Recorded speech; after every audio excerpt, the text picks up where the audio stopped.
is one of a series of discussions based on Jordan Peterson's book, Beyond Order. Today's topic is related to the first rule of his book entitled, Do Not Carelessly Denigrate Social Institutions or Creative Achievement. Today we begin our discussion using Ian McGilchrist's concept of the divided brain and apply it to Peterson's analysis of order and chaos. I have posted timestamps below if you wish to locate anything specific, and I do hope you enjoy the view while considering these ideas for our lives.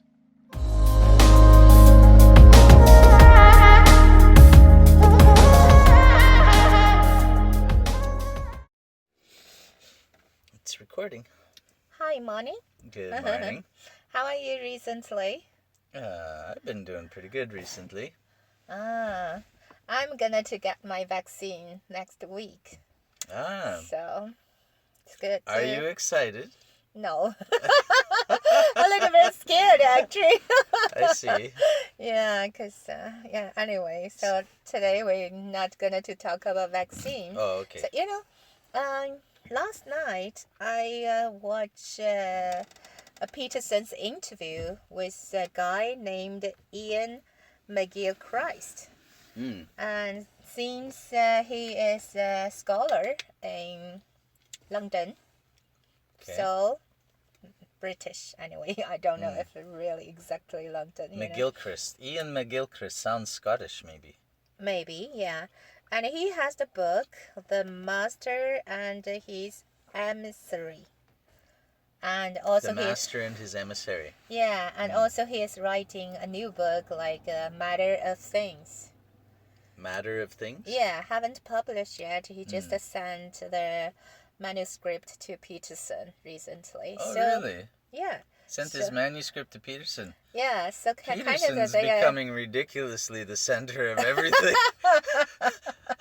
And I just suspect if Peterson have time to read all of this, while I have all of interviews, YouTube stuff. How can he handle? And also he is so not kind of a healthy, still have the health issue, So I just think, he is a Superman, can do all of these things. The author of Leo Africanus and also On Identity, Amin Maalouf, he says, when all people start saying the same thing about something, then I turn in the opposite direction because there's got to be something wrong. And I'm starting to feel that way about Peterson. If everybody's listening to him, then I must take the side opposite to him. Right. It's kind of maybe it's also kind of a small a build up your God thing, human all the human history is we tend to turn things into gods. Yeah, right. Yeah. So I'm starting to feel disappointed because I love Peterson, but if he's going to get this much attention, I have to resist him. Yeah. I understand totally. It's a kind of the duty of intellectual people should do, right. Right. Need to think clearly, If all the majority think this way, you should have the responsibility to go to the opposite to think if there is any other chance on the opposite. That reminds me of a Queen song. Yes. If you say black, I say white. If you say bark, I say bite. You say shark, I say, hey man, Jaws was never my scene, and I don't like Star Wars. Woo! You say Rolls, I say Royce. You say car, give me a choice. You say crash, I say... No, you say low, I say crash dive. I don't believe in Peter Pan, Frankenstein, or Superman. All I want to do is ride bicycles. Funny. Don't know if Peterson You say can Coke, I hear say of that. Kane. You say John, I say Wayne. Hot dog, I say cool it, man. I don't want to be the president of America. Woo! You say smile, I say cheese. Got a yay? I say please. Income tax, I say Jesus, I don't want to be a candidate for Vietnam or Watergate.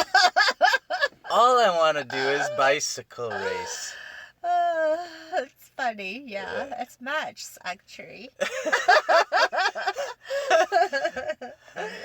Anyway, let's back to this Ian guy. Yeah.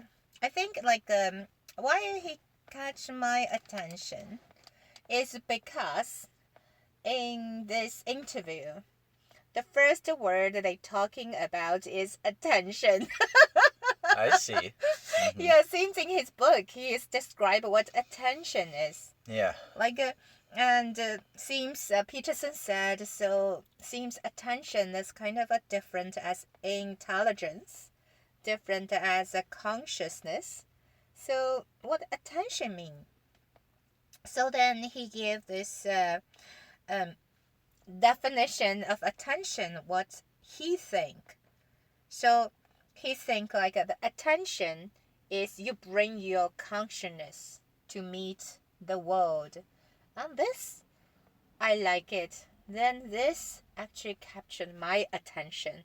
Then I continued to listen their interview, So, because recently I also think about, like, who are we, When we want to define ourselves, what kind of standard we use to define ourselves, and who you think you are, because you can't like isolate yourself in a mountain, don't touch anything, then you say, okay, I define myself, then I go down the mountain, like Nietzsche.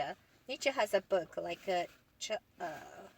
I don't know the name. Maybe it's called Down the Mountain or yeah, Up from the Mountain. I can't pronounce something. the guy's name. Like it's a philosophy, hiding the mountain and set up all of who he is, what his philosophy is, and he go down to the mountain, start to preach. He's saying someone did that? Chapter. Just a minute. Do you mind I check Nietzsche's book? Go ahead. So. Oh, it's Nietzsche's book. Okay, so what do you want to say about Zarathustra? I just say like Nietzsche's book? Yeah, Nietzsche's book about this Zarathustra. This kind of a philosopher. He go back to the big mountain by himself, isolated him. Then kind of have his own philosophy about who he is, who this world is. Then after that, he gonna go down the hill, the mountain to preach. Then he get refraction, and it's kind of a shaky his philosophy or something. So he basically came down with the 10 Commandments, and then he got the reply, and he thought, "Are these really commandments?" I think so. I didn't read this book, but I just know it. But I think what lots of what his thinking, his philosophy in this book, I actually. Agree. Very much agree. Yeah. But I mean, just this one thing, like he go down, he want to preach, he met the world, then it seems, shake his stuff, and then finally he go back to the mountain again, tried to think about it. So I think this Ian guy talking about attention is exactly the same thing. Like you have yourself, you asserting the world, then the world give a reply to you. Yeah. Then you felt, it's shaking or whatever. It's interfere with my thinking or whatever. So you build on my thinking. Yeah, or build. Yeah. Then it's interact thing. Yes. So then you rebuild your thing, or you just whatever you do, Yeah. So it's kind of you bring attention to the world. And also you shape the world too. You shape the culture, you shape whatever. Some people they're more they're stronger. They kind of bring their attention more. Yeah. Some people they're less, or some people don't talk. So anyway, the culture of the world is shaped by lots of small attention, by the individuals. Yeah. But also they shape something, like it become a collectiveness. Also it's will affect the individuals.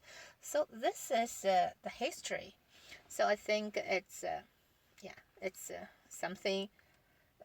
John Dewey talks about that. Yes. He says that everyone is a being in the world. Yeah. And they need things from the world, and the world needs things from them. Right. And so there's this exchange that takes place between the self and the world. You can call it communication or whatever. Yeah, right. Yeah. Yeah. It's an interaction. Yeah. And that being has to adjust itself to the world to survive. Yeah, it's just like Peterson said, you need to know the social rules. Yeah. Social stuffs to correct so your... this is back to Peterson chapter 1. Again. Yeah. So, so during this thing, this Ian guy talk about something I don't know or I didn't think about it before, is he said, actually, what we bring to the world is something we already believed. Like we already valued something. Yeah. Then we come into the world with our valued, and actually we find the same valued thing in the world. So actually, basically, you are build up your own world by your own definition, because the world have lots resource in different dimension. So if you say you are the guy who appreciates this specific value, then when you go to the world, you actually seek that value too. And also the world will give you the thing what you exactly seeked. So by this way, you interact. Actually you create something you in the world by exactly who you are. This is my interpretation. It's not what he said. Well, to confirm that, that reminds me of a Canadian novelist, Robertson Davies, in a book called What's Bred in the Bone. He says basically that there's something inside us, even from birth, that determines so many of the decisions and the behaviors of our life. And what is bred in the bone will out in the flesh. It comes from some ancient Greek philosophy that it's like the way you are will demonstrate itself outwardly. I don't know if that's quite the same thing, but it seems like it's a kind of an orientation that already predetermines who you're going to be and what you will see. Yeah. So, yeah, I agree too. Something like that? Yeah, something like that. Okay. So, in this interaction, actually, everyone is building up their own small world. Also, everyone is shaping the big world, right? So, but here, then he raised a question is, but, you see, a human being, or even a very, very old creature, like before human exist, they have the neural system. It's like two sides, just like our brain. We have left and right, in charge of different function. Like left hand in charge of the specific thing, clear thing, like reading, talking. Right brain like in charge of the unknown thing, like the imagination thing, like the comprehension thing, So it's, but he said, like, but why like we are created by this way? Why so separated? Even there is a kind of, I don't know the word about the bridge between the left and the right, but they are still so totally separate. So he's raised some examples, like if you got stroke on right brain, what the action the people will have. If you got stroke on left brain, what action people have. It's totally kind of controlling different thing, Like if you stroke, you lost your right brain, you kind of know nothing about the world. You can't understand. If you lose the left brain, then you don't know how to speak, how to talk. So it kind of control different issue, very separately. like a responsible different. But why there is two exactly opposite thing? Why the creator not make the same thing? Work together. So how do you think about that? I had a thought and I'm just trying to catch it back again. Because I know, like, it seems all your life, you always pursue something and can be like a whole. You like I remember before you talk the earthiness of spirituality. Mm-hmm. Like, it always seems you try to bring these two together. Mm-hmm. So I think you are the proper person to ask about this question. Why? So why the creator build things totally separate? So why the creator? So we're assuming God in this argument. It's just me assuming that him. Like, because just you could why? also... He just say why so separately. Yeah. Well, I'm not sure they're so separate. Like, there's synapses between both sides of the brain. Mm-hmm. And I think you can build those connections more and more if you learn to do so. Yeah. To me, it's like saying, why two eyes instead of one? Well, because it gives you depth of vision. Mm-hmm. If you just close one eye, suddenly everything seems to be a single surface. If you open the other eye, now you perceive that there's distance. You know? But... and I'm not sure if this answers the question, but you provoked me on something that I used to talk about a lot with my colleagues about 10 years or so ago, when I was in Kuwait anyway, because it really became interesting to me. Teaching science somehow, I think, got me on this topic, because we talk about the senses, the five senses. And, you know, and the question behind it is, what is real? And science answers, what is real is what we can measure ultimately. But the basis of measurement, we use our senses to be able to determine these measures. Yeah. So we have seeing, tasting, smelling, touching, hearing. But is what I see all that there is? Is what I hear all that there is? Like, is reality defined by my five senses? Yeah. Or does my five senses show me that aspect of reality? There is an aspect of reality that has taste. There is an aspect of reality that you can touch, see, smell, hear. But are there other aspects of reality, and we just have no sense apparatus to perceive it? Right. So, for example, bats, they can perceive sound waves. So they actually have one more dimension than human being. Yeah. And it's real. Yeah, and this kind of went along with, I was also studying for my degree at the time, and part of what I was reading at the time was cognitive science, which I think is a little bit what he's talking about. Yeah. And in cognitive science, it's demonstrated that actually we don't see color so much as we construct it. Like, there's a certain amount of wavelength that indicates red, say. We're not seeing color. We're actually seeing wavelengths. Like if you want to look at it technically, if you want to look at it scientifically, we may experience red, but our eye is receiving wavelengths.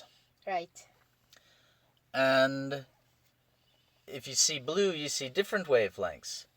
The interesting thing is that when there are certain conditions where you don't receive the correct wavelengths for the color, and yet you still interpret it properly.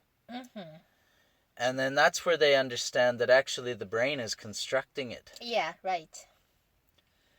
And so that's interesting. So anyway, I started getting into the thinking about, well, what realities are there that we're not able to perceive? What exists all around us right now that we just don't... It not can be perceived by your five senses, at least. Right. Yeah.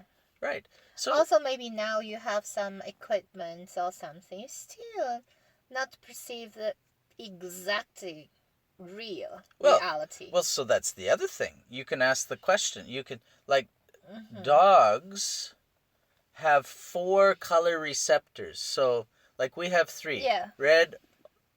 No, dog only have white and black. My facts may be wrong, but they're irrelevant. Let's just say we have 3 color receptors. Red, blue, yellow. Yeah. Okay?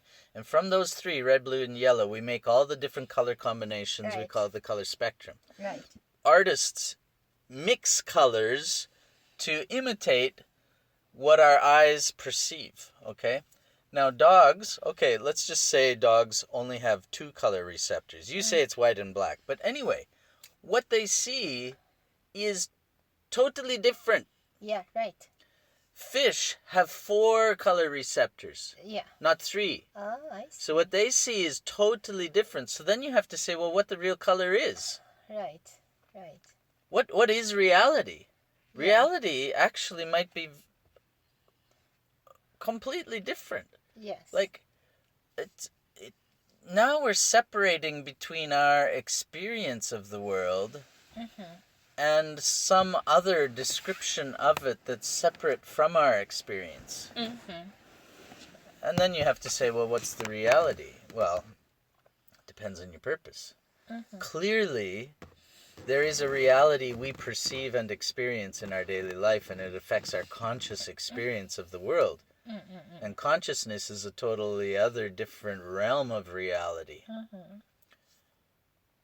Material reality, what scientists deal with, well, that's a different thing. Like, they can't fly to the moon based on how we perceive things. They fly to the moon based on the mathematics of things, based on what's measurable, and they accomplish it. So, this is all the thinking that gets provoked by talking about this guy. Yeah. And, so the question was, why do we have this right brain, left brain, right? Do you have any... To me, it's kind of like the same question. Why do we perceive 3 colors? It's just the way we are. We've just kind of... You can either say God designed us that way, or you can say that we've evolved that way for survival. The scientific answer will be, in order to survive as a species, we evolved that way. Just like giraffes evolved to have long necks. Originally, they looked more like horses a long time ago. And we just had better survivability when we were able to see 3 colors, or when we were able to have emotions and logic and whatever. But this actually, it raises another thinking of me. Like, you see, like, it's totally different between people who are left brain based and who are right brain based. Like, for these people who are left brain based, they want precisely, they want accurate, they want efficient, they want it defined clearly, they want a category, so these people, like, mostly they will pursue how to say, like, the exact correct word.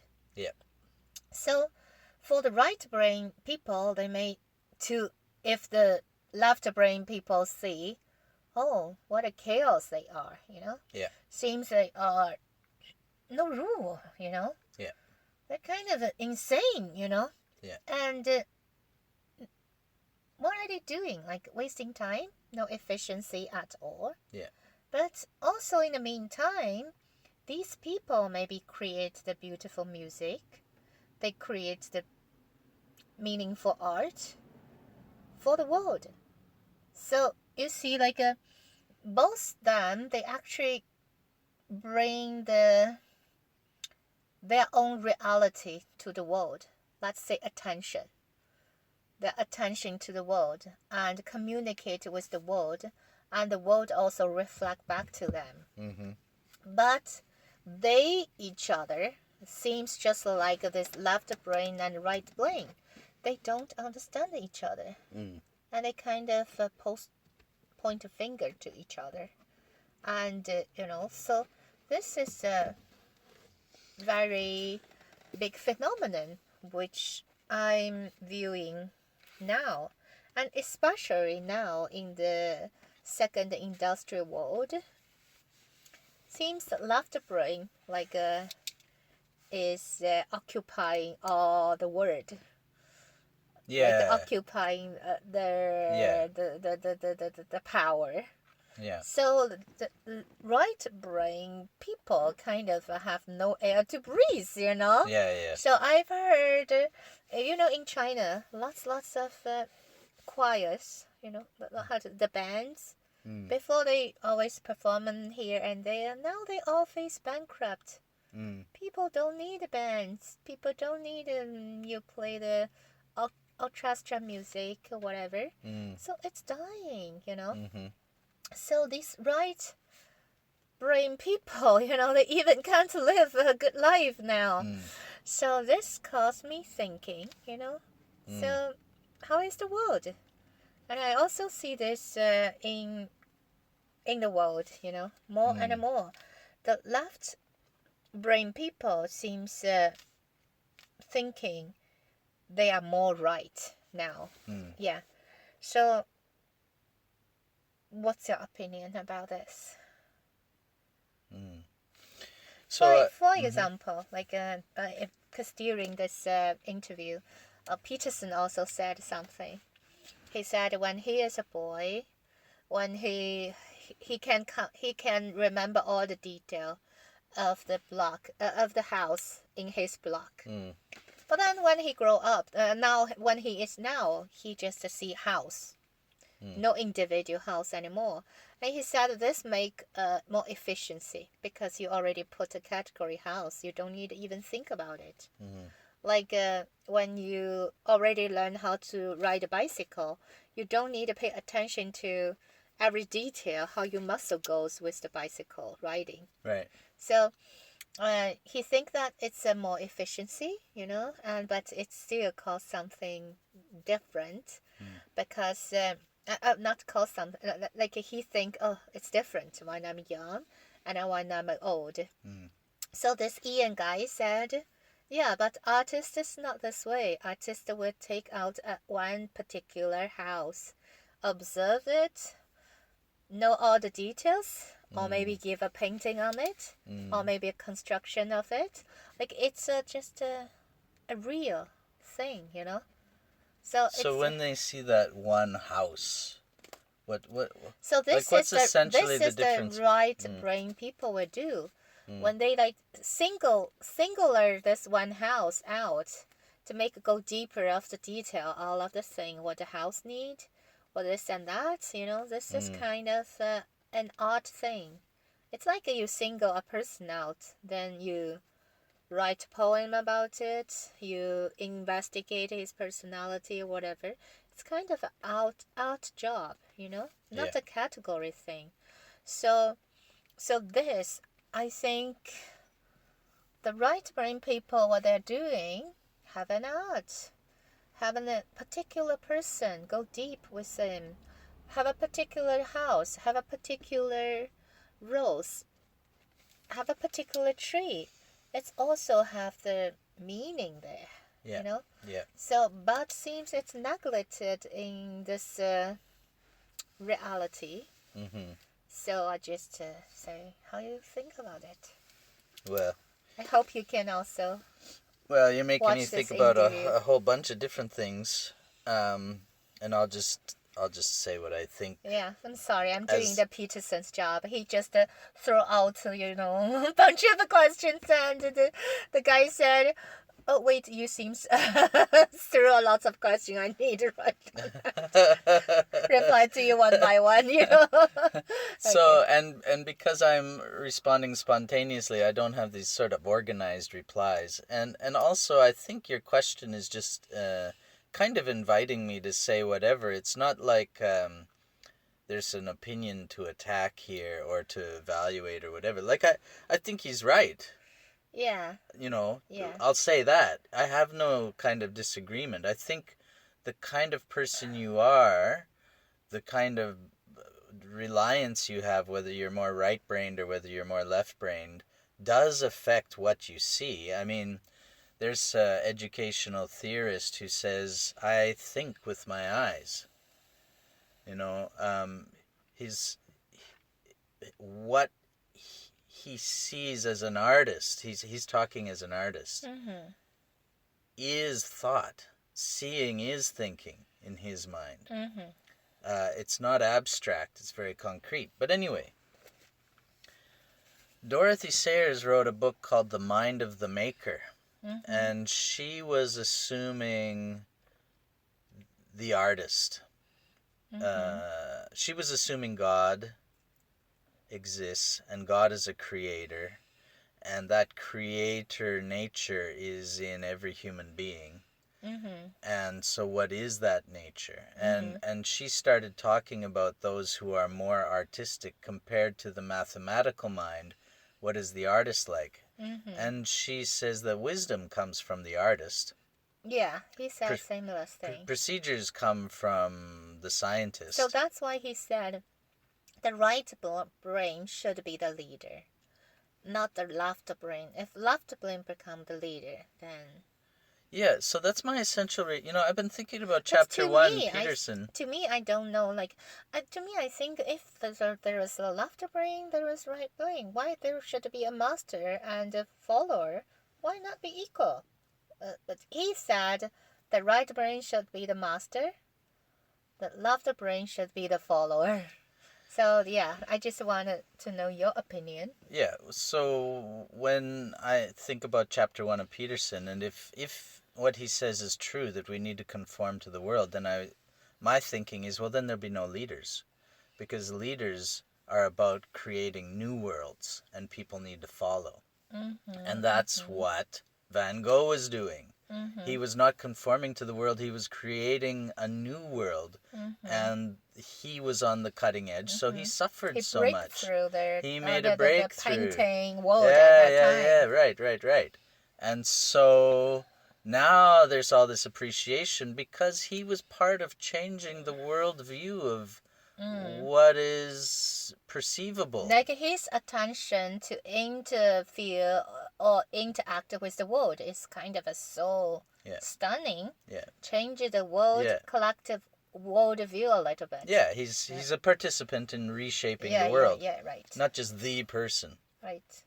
But, from the kind of talking we had, he's a man to be pitied.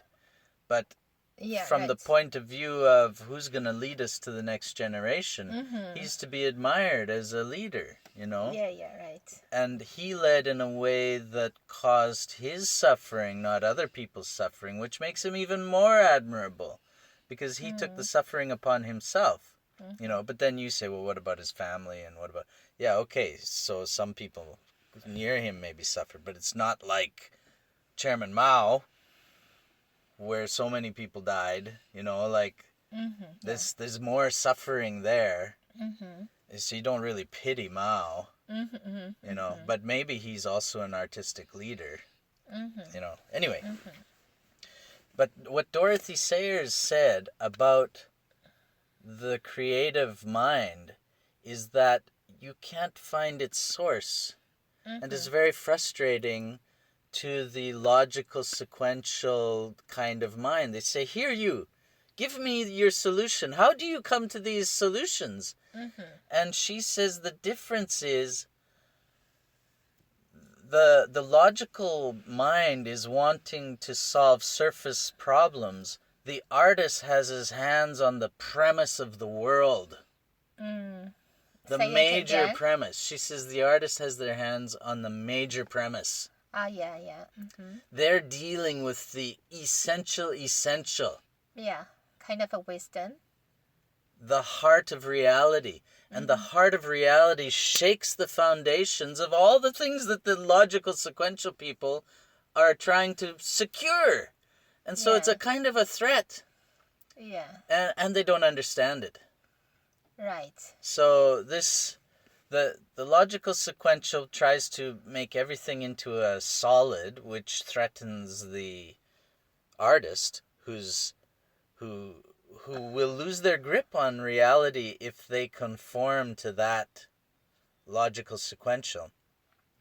But if the logical sequential person conforms to the reality of the artist who has their hand on the major premise, that will shake the logical sequential person's idea of reality fundamentally. So there's this kind of fundamental polar opposition if you push everything right to the extreme. So that's the first thought I had. The second one is Agnes Heller. She also saw this dual way of looking at reality. She called it having a world and having a life. The logical sequential material people, their interest is in having a world. The artist type is more interested in having a life. And she said more and more. Oh yeah, and the people who have a world, to them quantity, increased quantity is increased value. So more the better. To the people who want to have a life, it's increased quality is better. It's not quantity. And she calls them satisfiers. Quantity satisfiers or quality satisfiers. What satisfies you? Okay. And I also had, my field is leadership in education. And one of the things that is spoken about often is school improvement. How can we make schools better? The logical sequential person just wants to take what is and make it more efficient. It's sort of incremental change. But the artist is thinking, how can we restructure it all together? Yeah, right. Just completely redo it. Yeah, right. On a different base. It's more kind of revolutionary. Yeah, and the artist seeks meaning. I'm going to the Ian, the man you mentioned, Ian McGilchrist. Yeah, I think. Yeah, you go ahead. I think the artist is more interested in universal truth. And the scientist is more interested in verifiable facts. So why do we have these two styles? I don't know, but somehow I think we need both. Yeah, we need both. So he said he think the right brain, kind of should be the master. Do you agree with that? Right brain is the artist side? Yeah. So right now, actually, why he raised this? Because I think he already see the left brain is in the master. So he think that's gonna to bring the not good effect, So he kind of raised this issue, say, actually we need to follow the right brain. Right brain is the master. No, I don't agree with him. Yeah, okay, so let me say why. Yeah. Okay, because the thing is, I was arguing against Peterson before, but now I might take Peterson's side. The reason why I don't agree that the right brain should be the master is that it depends on what the issue is. Because this also, now it's about how to handle, master of what is the question? Master of your life for individuals. Master of society for the country. Yeah. So the thing is, every society. In his explanation, he think the right brain is knowing the meaning of life. Yes. The right brain is dealing with all the affections. So that should be the master. The left brain, you do the procedure thing. Yeah. Just kind of should be a servant to fulfill the thing. They should be partners. Yeah, so Not how you think about that? So the thing is, rationality, which is left brain, rationality,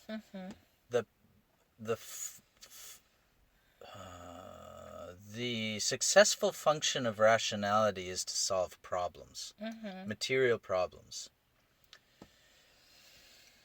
The successful function of the creative side of the mind is to seek a purpose. Yeah, seek a purpose. Yeah. Meaning. Yeah. Yeah, meaning. So it might be that the right brain says, we need to do this. And the left brain says, okay, this is how it can be done. The right brain, the rational side, can analyze and figure out what the left brain has no capability of doing. The left brain will say, this is the way it's done. And the right brain might say, but that doesn't fit my value. Just shut up and listen and let me do it, and then you can decide. You know, there has to be this kind of conversation or arguing or fighting or whatever, because... Then finally go to some point, say, you say it's cooperate. Yeah, see, the thing is, it has to be cooperate. The thing is, the left brain does solve problems, real-world problems, practical problems. The difficulty is when the left brain starts thinking that solving problems is all that's needed in life. Then the right brain has to say, what are you doing this for? What's the purpose? You've lost the sense of it. When problem solving, this is what one social theorist, I can't recall his name just now, said, the problem with rationality thinking for solving problems for social issues is that it has no restraint. And it starts growing without correction from the left brain side. But the whole reason to solve problems was to support the left brain side. You know, like each functions to serve the other. It's just a problem when they don't serve the other. So you don't agree there is a master and there is a servant should be? I don't think so. But sometimes when you even cooperate, actually there is a leader and there is a follower. You just say not absolutely. Like this time... This time it'll be right brain. This time it'll be left brain. Okay. Leadership should arise to the occasion. Whatever the necessary occasion is, that's when you decide who the leader is. So right now we've had way too much right brain. Way too much right brain. Left brain. Right now we have way too much left brain. I get those confused. Way too much rationality. Yeah. Left is rationality. We've had, like, ever since Rene Descartes, we've had rationality. And it's too much. It's an over-dependence. We become addicted to rationality. Yeah, right. As long as say you're not rational, then you're wrong. Yeah. And I see that in your country, in China. I see that in Canada. It's like my professor said, can you measure it? Then it's not real. Well, there's a way more to life than what's measurable. Yeah, right. So maybe that's why this Ian guy, he just sick of that, so he want to raise something, opposed of that. Yeah. And to prove why right brain is so much important. Yeah. Yeah. And that's essentially my argument with Peterson. It's also kind of a battle, It's also kind of interact with the world with our own opinion. I think that's not wrong. Yeah, and the thing is, it's in this struggle with right brain, left brain. It's in society, yes, but it's in our individual lives too. We have to know when we're going off the rails and being too rational, or when we're being too meaning-oriented or wisdom-oriented, whatever, creative side. Then it's really in chaos. Each is different, you know? Like I said before, if I follow... Like if your strong leg is the left, you're gonna try to learn the right more. If your strong leg on the right, you're gonna learn the left more. This kind of a way? Well, I wouldn't conclude that either. My side is the creative, and I spent 20 years learning the rational, so I can understand it. But I need to use my strong leg, not my weak leg. So I go back to the creative side, now knowing what the rational side is all about. I think I can manage those two better. But I will not say, because I'm stronger on the creative, I must put all my emphasis on the rational. I don't believe that. I want them to work together, but I need to know where my strengths are and trust my strengths, not distrust them.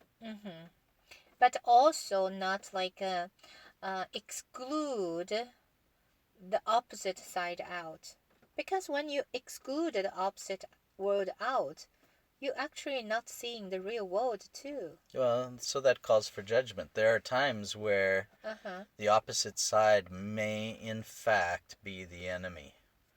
How you say it? Like, for example, like you are an artist.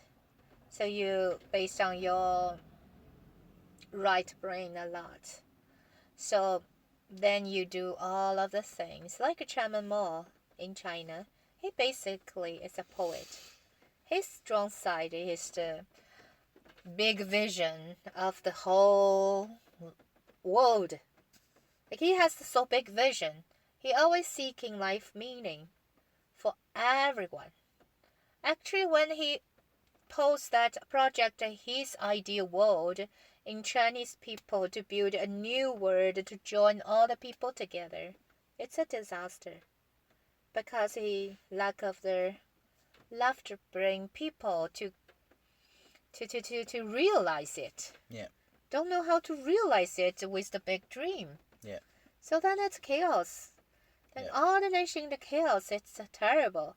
So I mean, in Chinese history, we have this kind of a so romantic way, you know. Actually, in that past time with Chairman Mao, I think Chinese people, they are very romantic. They believe all the nice thing. At that time, you don't need to lock your door. Everyone was so clean inside. No thief, no robber. Yeah. They cleaned themselves out, even though in a poor material situation, you know? Yeah. But we still trust that word because people are honest or whatever, you know, don't steal. So, but still, it's not enough. Yeah. It causes people pain because it's too strict, too 100% pure, no selfish at all. Then it's caused a disaster, caused a big selfish. People try to hide their selfish. Yeah. People try to cheat. People try to whatever. So it's kind of go extremely. Yeah. So right brain way. But now like China go back to the left brain way. Exact like cast away the right brain. That's cause chaos. So now we focus on economic building. You know, we just focus on economic, something we can see. Like a GDP we can see. Cars we can see. Money we can see. Focus on things you can see, not focus on ideology. Don't talk about ideology. They go exactly the opposite way to the left brain. So now people seems living a better life economically, but kind of they lose the meaning. Yeah. So the suicide rate goes up. Yeah. Even the kids don't want to live. They jump from the tower. Yeah. So that's definitely proof these two brainwave thinking should join together. Then you're going to have a balanced life. But how? Like how? Like as a right brain based person, how you can survive in this kind of environment? Struggle. Only by struggle? Yes. How? There's no procedure for it. So I think of several examples. Let's go to Galileo. Mm-hmm. In the one who said the Earth is not the middle? Right. Okay. That shattered the worldview at that time. What's shatter? Destroyed. Okay. Uh-huh. Like, you have to understand how revolutionary that concept was to the world at the time. Uh-huh. This was a world dominated by the rule of the church. Yes. The church said God is the highest. Uh-huh. He created us. We are the center. Yes. Any challenge to the authority of the church was any challenge to the understanding of the cosmos at that time was a challenge to the authority of the church. Right. And Galileo was taking the rational side. Right. What can be measured, what can be proven. Yes, right. And he stood on that, and he pointed his finger to the entire world and said, "You're all wrong." Right. And he declared war, basically. Right. Did he want to? I doubt it, because I think he died for it. Uh-huh. But he desired truth more than he desired security and well-being. Right. That's why he is the hero. Yeah. Yeah. Then we talked about Van Gogh. Mm-hmm. How Van stubborn Gogh. you is. Always go back to Van Gogh. Well, that's because, you and I talking about it, it becomes a kind of meditation for me. Van Gogh said, "Why you don't love my paintings? There's something wrong with you." Even while the whole world was saying, "You're insane. Yeah. You're an idiot. Uh-huh. You're stupid." And he's basically saying by his actions, "You're all wrong." Uh-huh. Right. So he was taking a romantic stand against the rationalism of the world. Wow, that's a very, very strong. That's cool. You use gallery and Van Gogh like it represent. Yeah, each side. Each side. Yeah. Continue. Sorry. Yeah. So I mean, these events happen at various points in history, where people they value the reality they perceive as ultimate and would rather suffer discomfort than give up what they see. Mm-hmm. Galileo would never give up what he saw. Van Gogh would never give up. Maybe they can't. Mm-hmm. So they become the point of the spear in attacking a world that's gone too far one way. Mm-hmm. The romantic ideals of the church went too far to deny the actual facts of existence, what's measurable and provable. The world went too far into rationality, say, or whatever. The thing is, art reflects the philosophy of the day. And he basically was taking a stand against the philosophy of the day. It was wrong. It needs to include this, what he's showing. It's not a logical argument. He presents a whole view of the world through his painting in a way that you can't put into words. Right.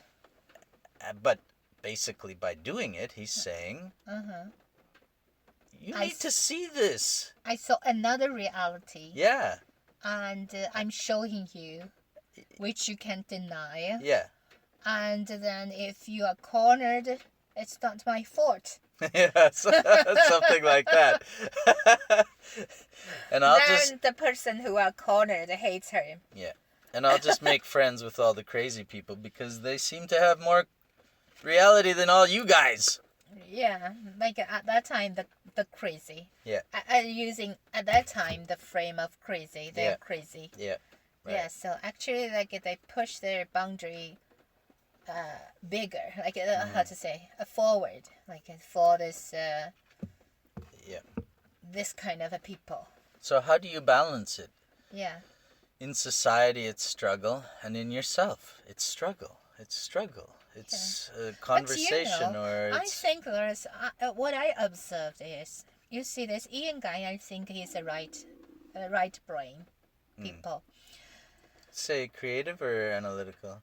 Creative. Okay, he's a creative person. Yeah, okay. That's why he always wanna try to prove. Yeah. I suspect he didn't say it. Yeah. Yeah.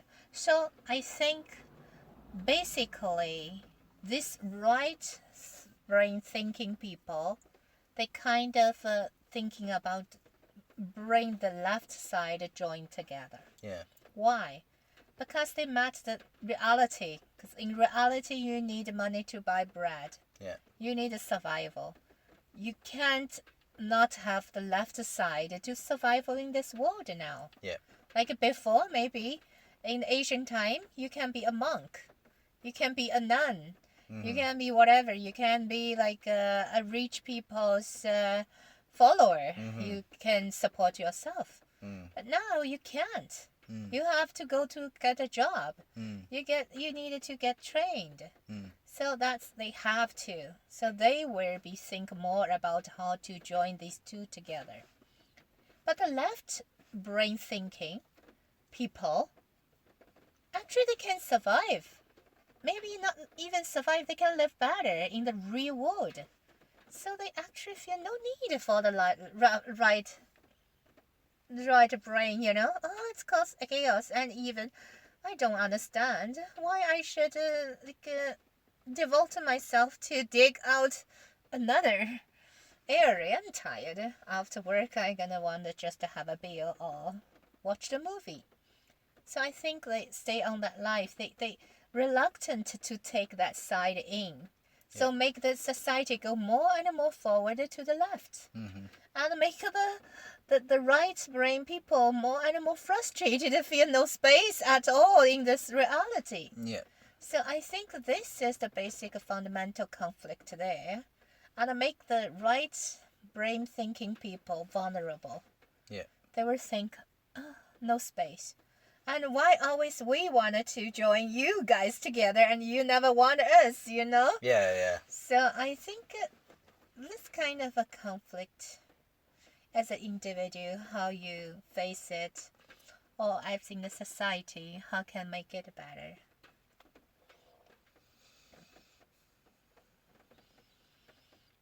I think if we... Well, like I said, it's struggle. And I think there are times where certain societies are able to find that equilibrium, that balance. And there are times where they fall out of balance. And there's no escape from the requirement on all of us that we need to face our world and work to attain that peaceful kingdom once again. You know, we can't just romanticize the past and say, "Oh, it was good back then." We have to do our work in our day to maintain or re-achieve that goodness, because it's never guaranteed it's going to be there the next day. We can fall out of balance again. So yeah, it's a struggle. It's a struggle. But I saw there were use Peterson's word, resentment. Yeah. This resentment is increasing. I think in this right brain head people. Yeah. And maybe then it caused them to go pray, or they have some violation thing, Okay, so if you want a procedure, it's this. The artist must never give up their way of seeing the world. Yeah, first. And must always listen to the other person who sees it differently. Yeah, then embrace it a little bit to change a little bit of self. Well, not if they don't agree. They listen. If they can agree, then okay. Yeah. But you don't force yourself to try to see it and live it differently. Yeah. So mostly I felt the autistic people more willing to listen. So also there is a quote from Rousseau. Emile, I think. Emile yeah, Rousseau? said our generation, that's the most confusing thing is the person who are so sure about the thing actually is stupid. And these people who are full of imagination and understanding, and they are always in doubting and suspicious and can't make decision. So this is, I think, actually basically talking about the left brain and the right brain. But I just don't say as what he say, like right brain is more smart or imaginative or whatever. But it's true, like left brain people, they more think they're right, exactly. They're more sure.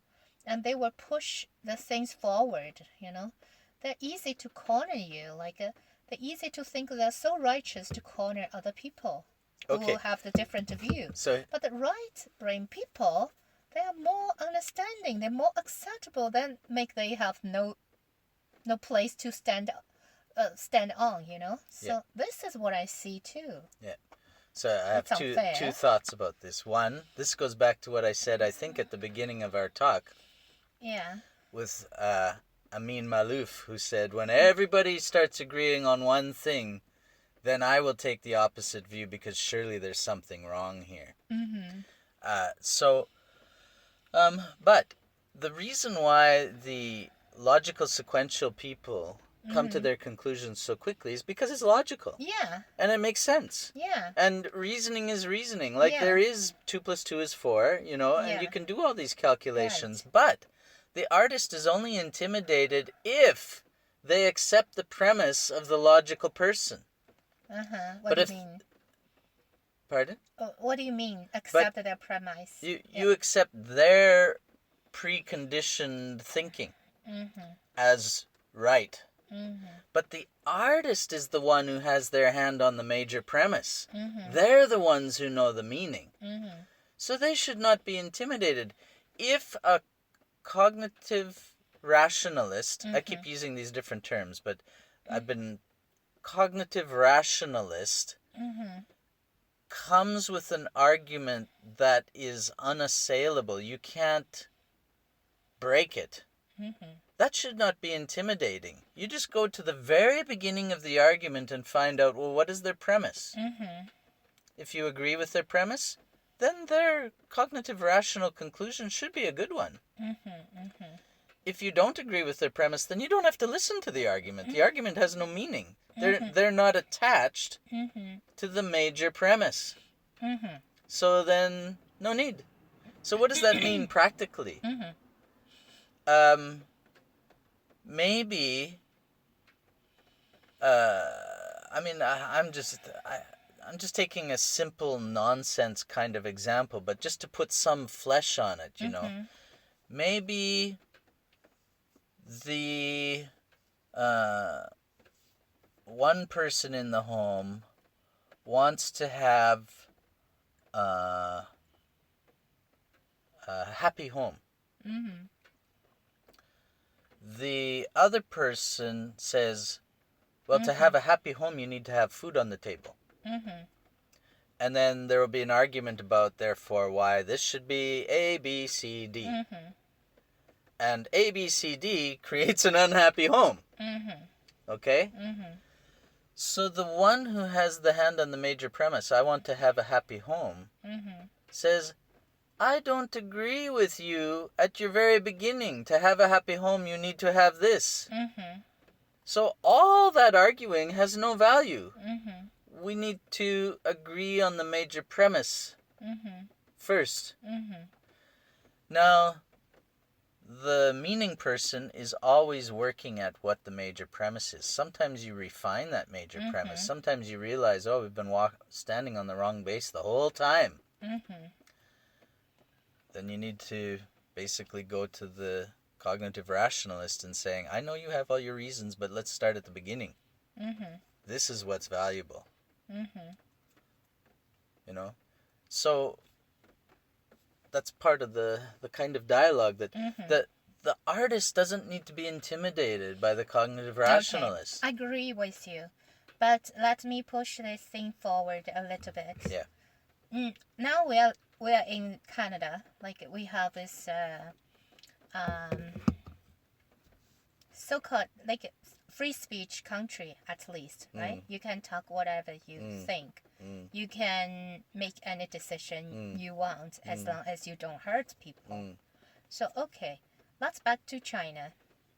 And then in China, like basically, if a two-person argue, then one person say, "Oh, you're not being rational," then that person's already dead.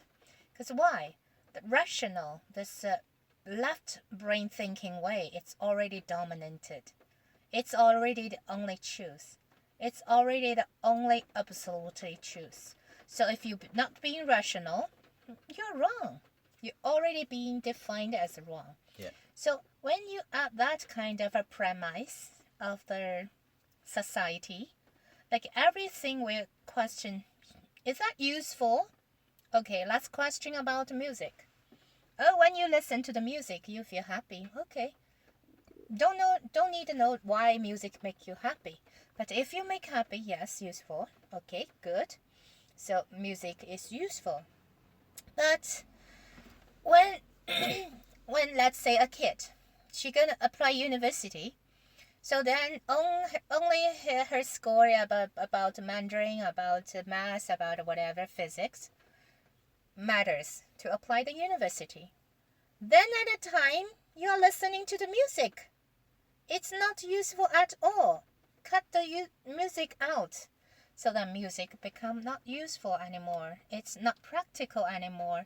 So the music is no value at all. So like in this kind of a thinking, so like you kind of you have a basic rule. Is that useful? Is that practical? Is that something you can see? Like all the left brain value the thing is the absolutely standard there. All the right brain value the thing. Nothing. As long as there is a conflict, right brain value need to give up right away. So in this kind of a situation, as an individual, how you can fight with it? It's like not everyone is Van Gogh. Not everyone want to pay the price to go crazy to fight the world. So as a normal layperson individual, how they can conflict this? Like how an egg conflict with a concrete wall. Okay, so I have two replies. One, if China wants to be efficient, they're not being efficient enough. What they could do if they really wanted to be efficient is at birth, they remove the side of the brain that's no use. Then they'll really be efficient. Right now, I think they're doing this, if they can. When you choose a baby, you can, when born, they don't have that. Yeah, that side. But they don't. So they spend all of the social conditioning to try and shrink that side of the brain so it doesn't participate, right? I think so.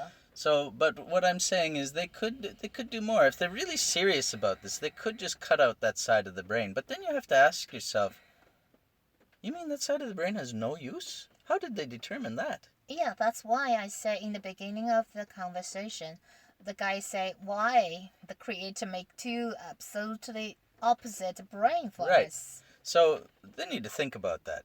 What is that part of the brain there for? If they think, there is a little bit use, When you're tired, study, then you listen to some music. But only the music is for you working more. Yeah. If not productive, they will let the pig listen to the music because then the pig's meat is more delicious. Yeah. Oh, if not, increase the deliciousness of the meat taste. Oh, no use. But the thing is, so getting back to your second... I mean, in this kind of a view, Yeah. you put like a muse, the goddess, put into the dust. I feel painful for that. Yeah. So, in another conversation we had before, I said that I feel China's like a tree with no center. They are going to blow over at some time. Because you can't just operate with half your brain forever. Half a brain is like half a human. Mm-hmm. And it might be efficient, it might be quick, but basically it's half a human. They're not fully human. Mm-hmm. And sorry to say, but if that's what they believe, I'm not just saying China, I'm saying anyone. Mm-hmm. If you operate only on one side of your brain, you're half human. Mm-hmm. You got to use both. So... But in China, it's a particular problem. And you phrased it as a particular problem. And so the only way to change it is someone has to be willing to fight and suffer. Mm-hmm. Somebody has to challenge this assumption that rationality is superior. They have to demonstrate that it's not. I think people challenge it by a pessimistic way. Like they go suicide. Yeah. They go depression. Yeah. But they don't actually, they don't know. Like because you're born in this left brain occupied world. Yeah. When they have the other feeling which not belong to that. Yeah. They're confused. They think that's themselves wrong. They feel like crazy people. Yeah. They like feel Van Gogh feel at that time. They feel they are insane. They're crazy. They don't know what's wrong. Like the North Korea, there is a girl ran away from North Korea. Also, Peterson have mentioned about her. She said, I saw her in the interview before. Like when people ask her about, say, how you think about this dictatorship or whatever. She said, we don't have this world. We don't think it's a dictatorship. We think like Kim Jong-un is loving us so much. Like, we're born in that atmosphere. We're born as he is the sun. We never think dictatorship at all. We just think, why I'm so hungry. Where I can get food. It's already presumption there. How you can jump out of the presumption to think differently. I think that's the basic challenge. It's not, no people challenge, Yeah. Like, you already... born in this presumption world and you was educated that way. Your brain even shaped by that way. So you will judge yourself when you think Kim Jong-un is a dictatorship? No. You even don't have this word, So you don't have this concept. Yeah. So how can you fight for it? So this is, I think, I don't think there is a big hope there, Maybe gradually, later, like it needs long time to suffer. Someone eventually will. Mm-hmm. Someone eventually will challenge it. Yes. And will... If you look on history, every period of history, there will be a decline. Because some aspect of society got too far out. Mm-hmm. And then they collapse under the weight of their own goodness, Yeah, right. Like Rome. The goodness, right, like Rome. Yeah. I mean, some of the things you tell me about China, in my mind, I think, okay, well, that happened in European history at this time, or this happened at this time, Right. And then somebody had to rise up and say, this is wrong, and basically they started fighting. I mean, it basically got to the point, and to me, I don't know, maybe it's just because I've been listening to some things, I think what China needs is a good dose of anarchy. Mm-hmm. Anarchy is the refusal to submit to authority. It doesn't mean that you want to hurt people. It just means claim your right as a citizen of this planet and stop letting people bully you around. Somewhere, I mean, that's basically the artist's side. The artists need to take a stand. Artists stand for chaos. They don't recognize the authority of the rational people over them. Just like the rational people don't recognize the authority of the artist over them. And, how that's going to happen, only history will tell. But someone will rise up. Someone will. There will be another Chairman Mao for the artist's side. And if the time is right, it's going to bring change. So just wait. As a history view, just wait. But as an individual view, we only have that like a decade's life. So we live in that kind of atmosphere, environment. Well, it's kind of a suffer. Yeah, well, it is. It is. There's always going to be suffering whenever one side of society has supremacy over the other. Yeah, right. And so just accept it's a history.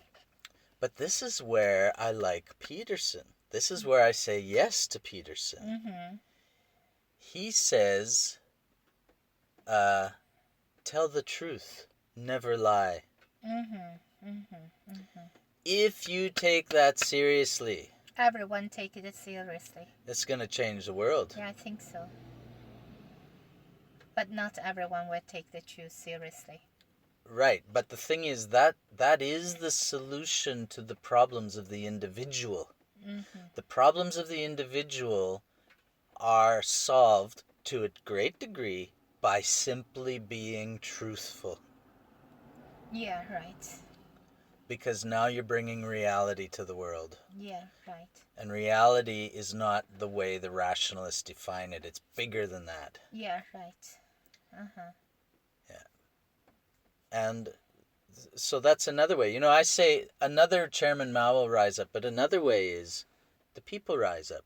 Yeah. The people just refuse to lie anymore. They don't want to be not real anymore. So basically, actually, like everyone choose their own fate. We still can say that. Yeah. Yeah. I think so. If you still want to keep lying, you still don't want to admit you're in pain. Yeah. You want to keep the peaceful time temporarily. You lack of courage to fight for yourself. So then you're okay. Yeah. You're gonna. But I mean, these are the people who know. Maybe they also lack of courage. But lots of people, they even don't know. They believe what they are taught. Yeah. The left brain thing. They may not come to the point and know it yet. So they have to fight. Like in my own life, say. Yeah. I think I was pretty much surrounded by rationalists. Yeah. I saw you fight with it. Yeah. So that's why somehow I admire your fight. And so the thing is, you're, as you said with the people in China, you're raised with this assumption that rational is the best. Yeah. You should have a good explanation for everything. Yeah. And so, okay, that's your starting point. But if you follow it truthfully, you start coming to the end of those rational roads and you realize the solution's not there. Yeah. So that's what being true is. You recognize the truth and then you have to start looking elsewhere. And that will get you somewhere. If you, I mean, basically it's kind of taking Jesus' promise and believing it. If you seek with all your heart and all your mind and all your strength, you will find it.